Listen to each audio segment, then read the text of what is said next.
눈물을 어떻게 닦아줄 것인가.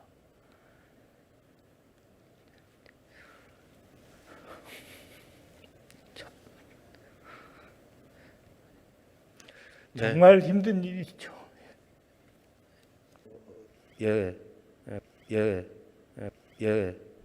현재 우리 자영업자들이 이렇게 반발하는 모습은 이기적인 반발이 아니라 정말 생존을 위한 몸부림이다, 이렇게 생각해야 된다고 생각합니다. 저도 그렇게 생각합니다. 그래서 제가 실제 현장 상황이 어떤지 인천에 헬스장을 운영하고 있는 사장님을 만나서 얘기를 좀 들어봤습니다.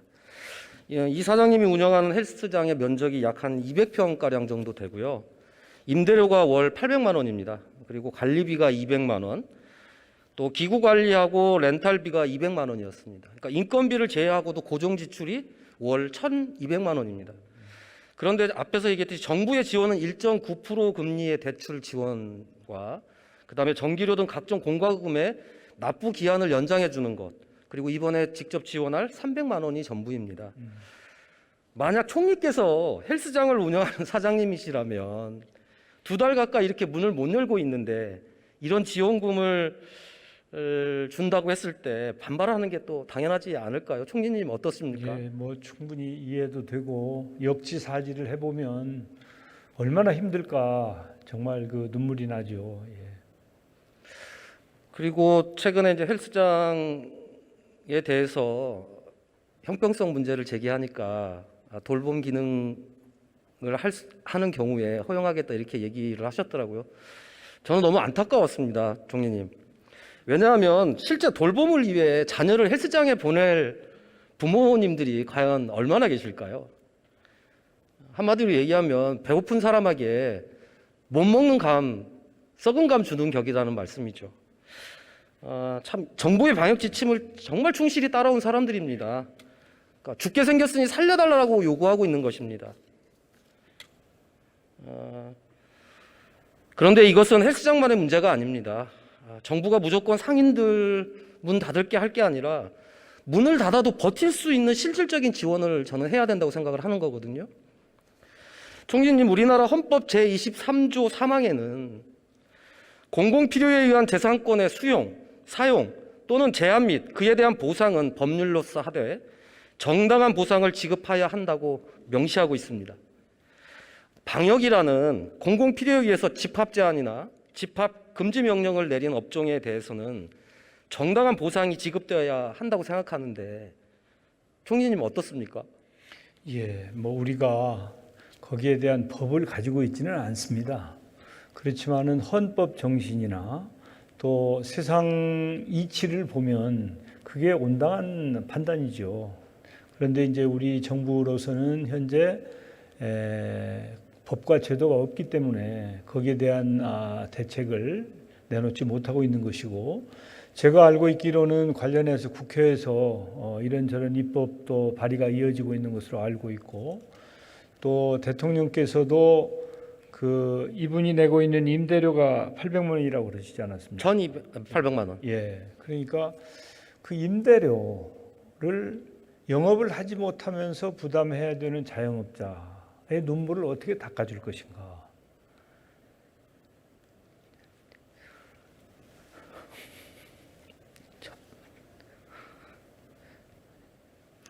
정말 힘든 일이죠.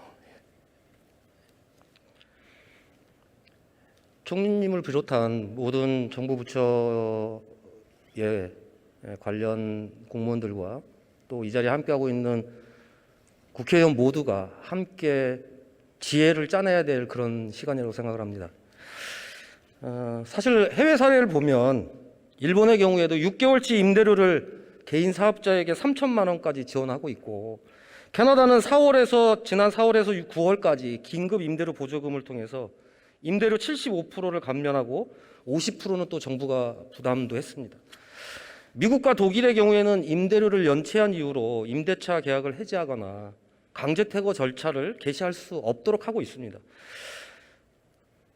총리님 눈시울을 붉히셨겠지만 우리나라도 실질적인 임대료 지원을 못할 이유가 없지 않겠습니까?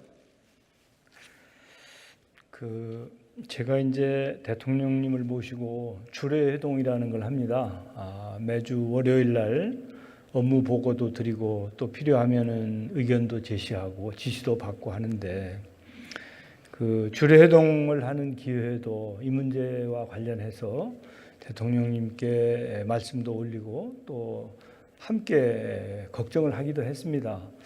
저는 이 문제와 관련해서는 나름대로 정치권에서도 그렇고 정부와도 함께 뭔가 뭐 다시는 이런 상황이 오지 않아야 되겠지만 이제 좀 지금 이 코로나 위기를 겪으면서 거기에 대한 대책을 만드는 계기가 돼야 되지 않겠나 저는 그렇게 생각을 합니다.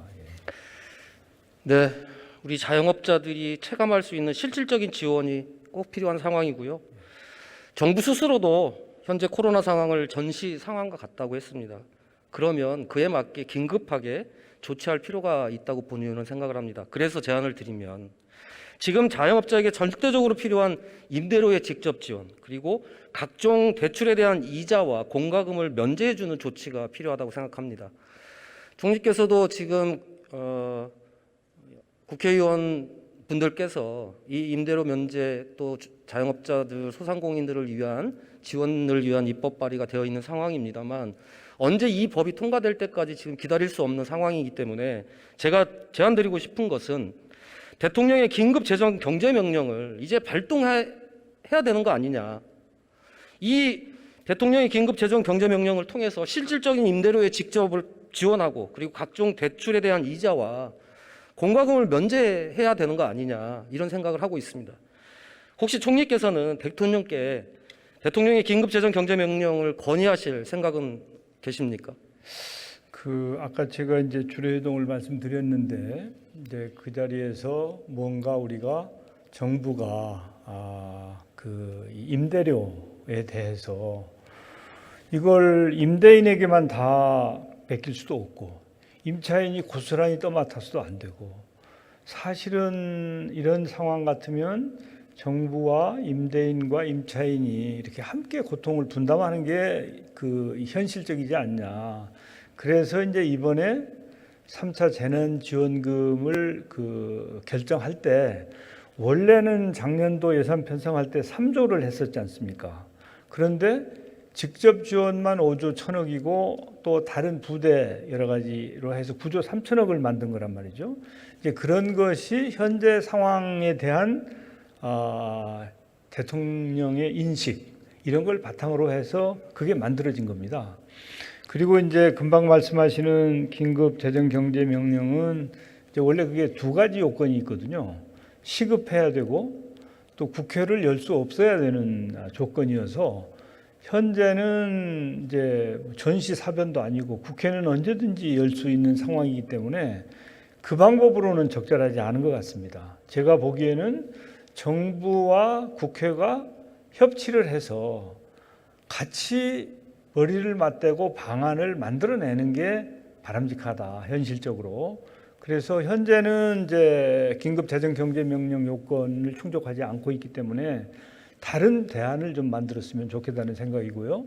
정부는 국회가 그런 안을 만들고자 노력할 때 적극적으로 협력하고 함께 지혜를 모을 준비가 되어 있습니다. 총리께서 말씀하셨다시피 이 문제는 시급성 그리고 정말 절박한 상황을 토로하고 있는 자영업자들에 대해서 국회나 정부가 다르지 않다고 생각합니다. 저는 정부가 적극적으로 국회에 요청을 하고 이런 여야정 협의체를 구성을 해서 긴급하게 자영업자들을 살리는 대책을 함께 마련해야 된다고 생각합니다. 지금까지 K-방역이 성공했던 것은 상인들을 포함한 전 국민의 호응과 협조가 있었기 때문에 가능했습니다. 피해를 입은 자영업자에 대한 현실적이고 정당한 보상이 이루어지지 않으면 지금까지 자랑했던 K-방역도 다 무너질 수 있다는 절박한 심정으로 말씀드렸습니다. 예. 정말 정부의 과감한 결단과 국회의 협조를 요청하시기를 부탁드리겠습니다. 예. 들어가셔도 좋습니다. 네.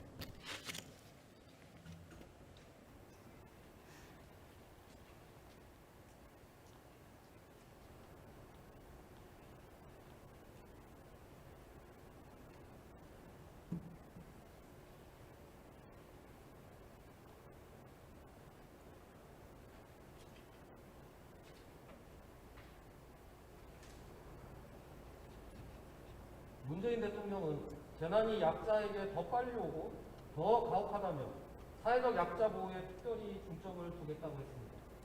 그러나 시설에 갇힌 노인과 장애인 그리고 동부구치소의 복역자들은 제대로 된 방역 조치를 받지 못하고 집단 감염에 휩싸였습니다.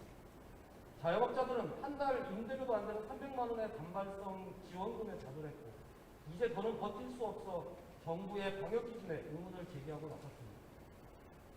K방역의 성공에 치여 있는 사이 민생과 방역에 구멍이 생기고 있습니다.